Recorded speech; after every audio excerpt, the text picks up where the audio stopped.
I'm General Ulysses S. Grant, and you find me, or join me today, in my library, and I would like to discuss with you the second part of the War Code, the Lieber Code, that President Lincoln had ordered to be written in July of 1863. The Lieber Code, in our first program about this, I discussed Francis Lieber, or Franz Lieber, German immigrant, who had come to America and written the Lieber Code, became quite the legal genius and giant in American law. And when President Lincoln wanted to codify the rules of war, question had been raised because of the Southerners threatening to sell captured black prisoners, or USCT, South, and even execute their white officers. President Lincoln felt that we needed to have some rules of war. We were dealing with hundreds of thousands of civilians who were suddenly becoming soldiers who had no idea about professional soldiering or what to do in time of warfare, and indeed what not to do. And they probably hadn't read the classics in warfare. So he wanted officers, particularly men as well, to have a codified list of do's and don'ts, particularly what to do with POWs and how they should be treated. Also, they had a very thorny problem in that the treatment of prisoners of war and contraband of war had to be done without the North officially recognizing the South as a sovereign nation. And that was an issue, a problem that was wrestled with mightily. But Franz Lieber developed the concept that you could fight a humane war, a humane and diplomatic war, treat POWs humanely, and the civilian population humanely, without legally recognizing the Confederate States of America as a sovereign nation. And he overcame that well in the Lieber Code. The Lieber Code has 157 different articles. I will review a few of them, but by no means all of them. I invite you to read the Lieber Code for yourself and to think about how Franz Lieber put into words how to conduct war and how not to conduct war, and what would happen after the war was over. Now, the Lieber Code sought to civilize war. Lieber himself was a combat veteran and indeed lost a son who was fighting for the Confederacy during the war, and another son was fighting for the Union and lost an arm.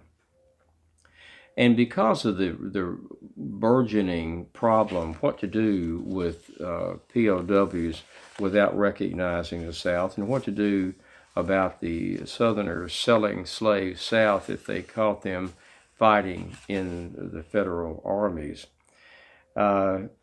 Essentially, Lieber emphasized for soldiers to act with constraint and to remember that men do not cease to be men when they become soldiers, and to remember that enemy soldiers are soldiers. They're not murderers. Killing in the act of being a soldier is not murder. It's conducting warfare, which is different from an unjust murder. It's a justified killing. And the new concept of humanity and diplomacy coupled together were key throughout all 157 articles in the Lieber Code. He also emphasized throughout the code that being codified did not make treason legal, that people who committed treason, unless given general amnesty, and that came into play with the terms given to General Lee by myself at Appomattox.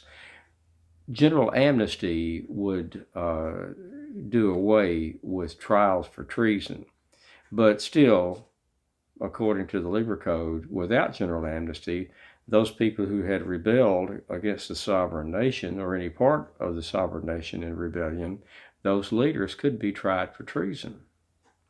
Moreover, Lieber introduced the concept of military necessity, which is both vague and specific.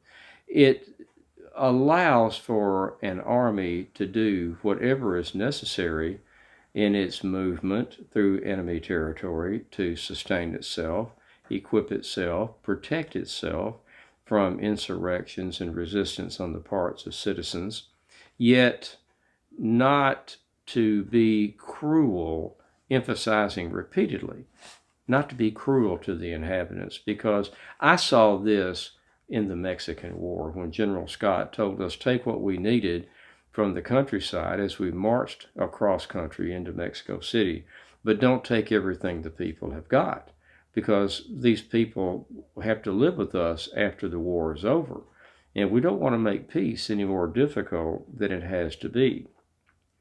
So take what you need to sustain yourself as a soldier, as an army, but don't take everything the civilian population has got, and don't wantonly destroy the civilian population, including churches, schools, scientific institutions, and the culture of the country. Don't destroy their culture. Preserve it even under fire and combat conditions. Insofar as you can, protect the cultural and educational and religious institutions of the country, the land in which you are fighting, keeping always in mind when the war is over, we've all got to live with these people.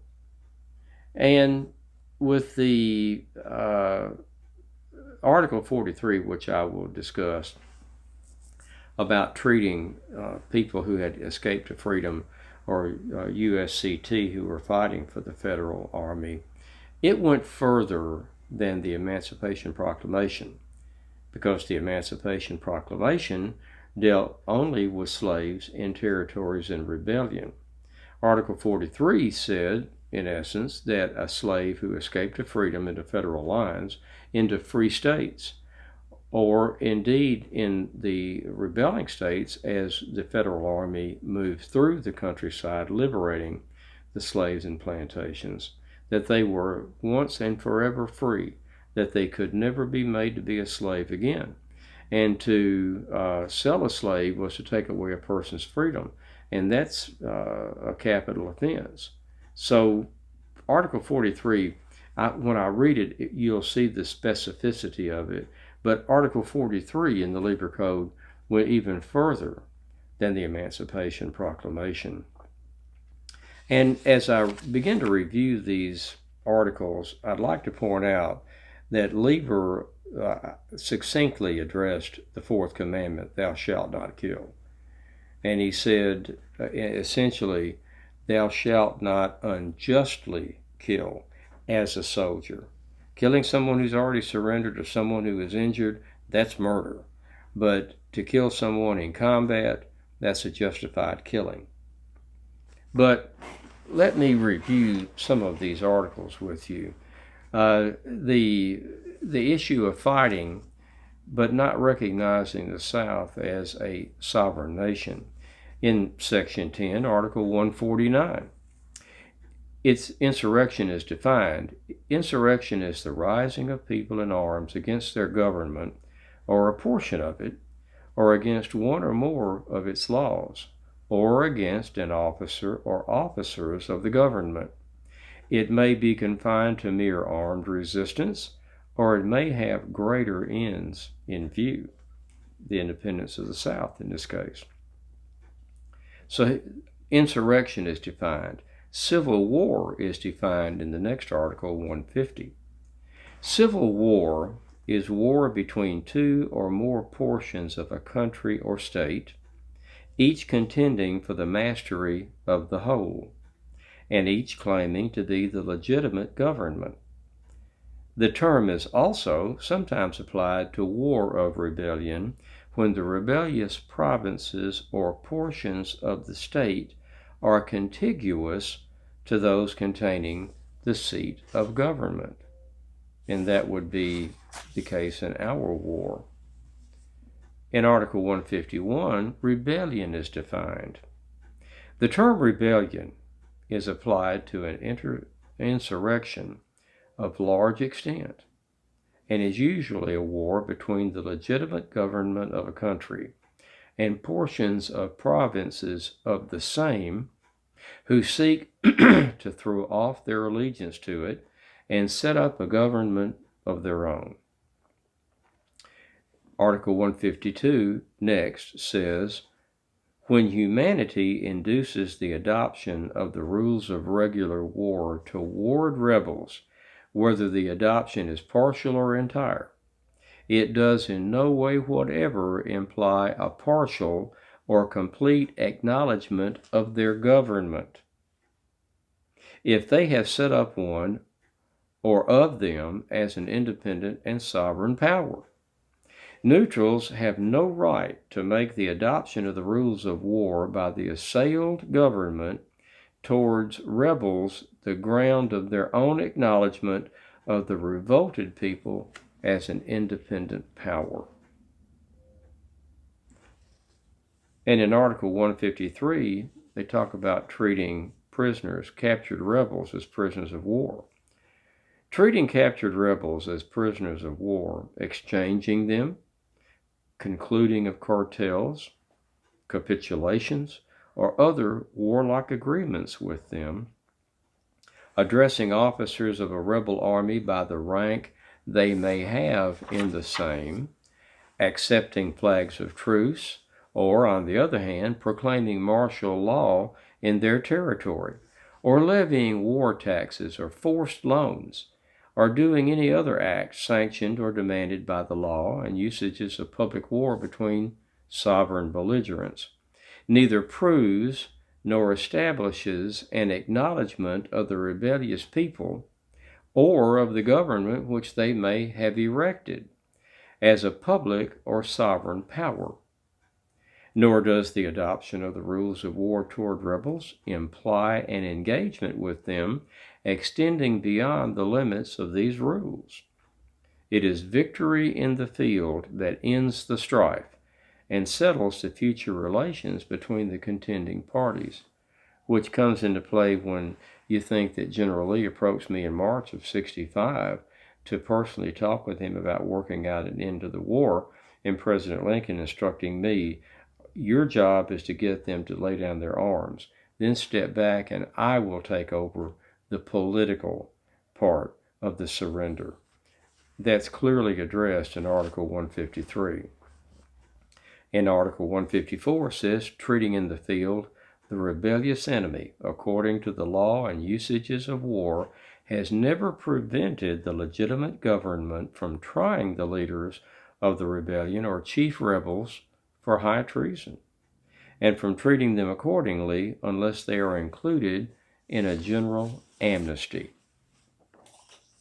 So rebellion, insurrection, or all civil war are all defined clearly in the code, and also it's clearly stipulated that because you are waging war doesn't mean that you cannot be or will not be tried for treason unless there's general amnesty, and that dealing with prisoners in a humane manner does not in any way imply that you recognize their rebellious organization as a sovereign nation. Very, very succinct.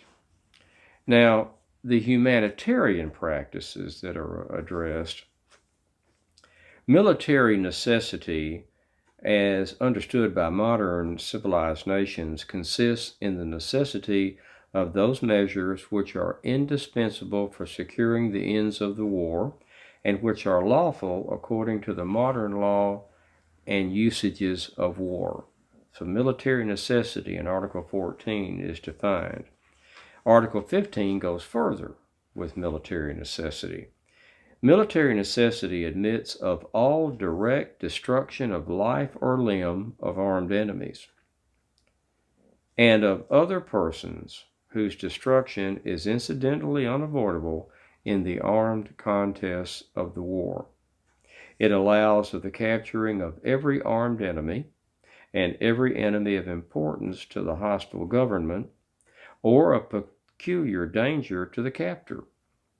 It allows of all destruction of property and obstruction of all the ways and channels of traffic, travel, or communication, and of all withholding of sustenance or means of life from the enemy, of the appropriation of whatever an enemy's country affords necessary for the subsistence and safety of the army, and of such deception as does not involve the breaking of good faith, either positively pledged regarding agreements entered into during the war or supposed by the modern law of war to exist.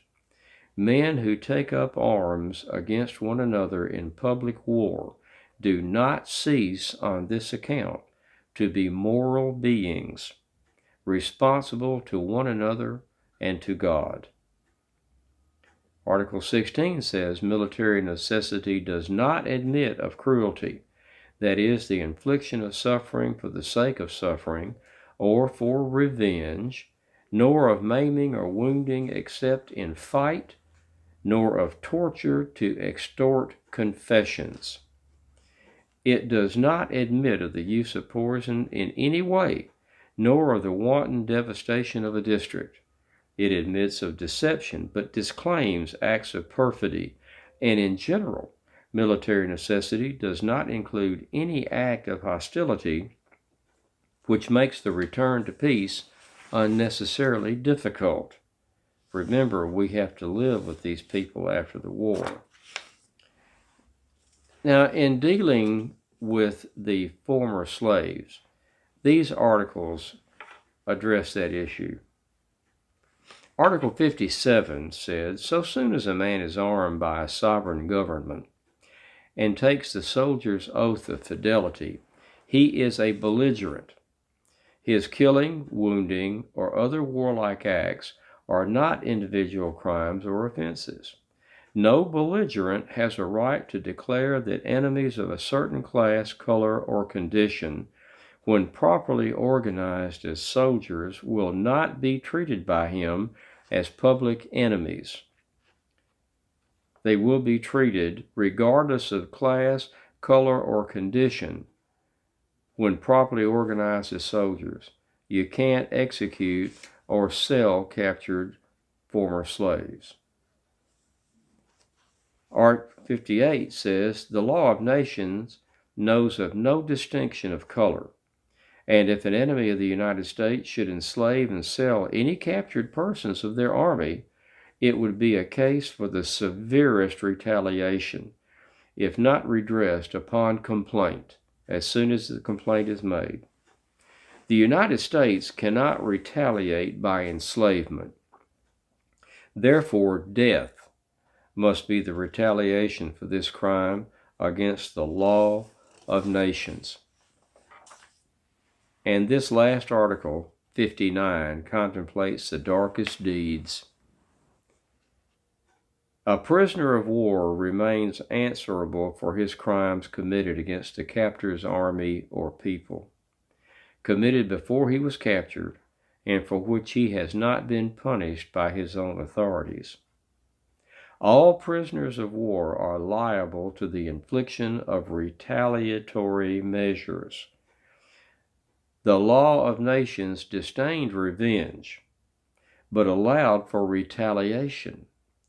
The threat of retaliation was seen as the ultimate restraint on the opposing side's abuse.